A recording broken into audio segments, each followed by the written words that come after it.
धर्मराज युधिष्ठिर कहने लगे कि हे भगवान, आश्विन शुक्ल एकादशी का क्या नाम है? अब आप कृपा करके इसकी विधि तथा फल कहिए। भगवान श्री कृष्ण कहने लगे कि हे युधिष्ठिर, पापों का नाश करने वाली इस एकादशी का नाम पापांकुशा एकादशी है। हे राजन, इस दिन मनुष्य को विधिपूर्वक भगवान पद्मनाभ की पूजा करनी चाहिए। ये एकादशी मनुष्य को मनवांछित फल देकर स्वर्ग को प्राप्त कराने वाली है। मनुष्य को बहुत दिनों तक कठोर तपस्या से जो फल मिलता है, वह फल भगवान गरुड़ध्वज को नमस्कार करने से प्राप्त हो जाता है। जो मनुष्य अज्ञानवश अनेक पाप करते हैं परंतु हरि को नमस्कार करते हैं, वे नरक में नहीं जाते। विष्णु के नाम के कीर्तन मात्र से संसार के सब तीर्थों की पुण्य का फल मिल जाता है। जो मनुष्य शौंग धनुषधारी भगवान विष्णु की शरण में जाते हैं, उन्हें कभी भी यम यातना भोगनी नहीं पड़ती। जो मनुष्य वैष्णव होकर शिव की और शैव होकर विष्णु की निंदा करते हैं, वे अवश्य नरकवासी होते हैं। सहस्रों वाजपेय और अश्वमेध यज्ञों से जो फल प्राप्त होता है, वह एकादशी के व्रत के 16वें भाग के बराबर भी नहीं होता है। संसार में एकादशी के बराबर कोई पुण्य नहीं, इसके बराबर पवित्र तीनों लोकों में कुछ भी नहीं। इस एकादशी के बराबर कोई व्रत नहीं।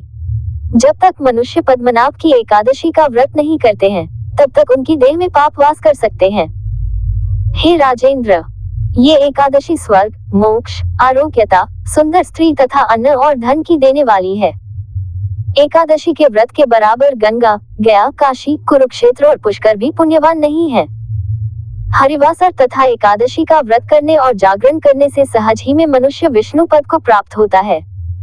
हे युधिष्ठिर, इस व्रत के करने वाले 10 पीढ़ी मातृपक्ष, 10 पीढ़ी पितृपक्ष, 10 पीढ़ी स्त्री पक्ष तथा 10 पीढ़ी मित्र पक्ष का उद्धार कर देते हैं। वे दिव्य देह धारण कर चतुर्भुज रूप हो, पीतांबर पहने और हाथ में माला लेकर गरुड़ पर चढ़कर विष्णुलोक को जाते हैं।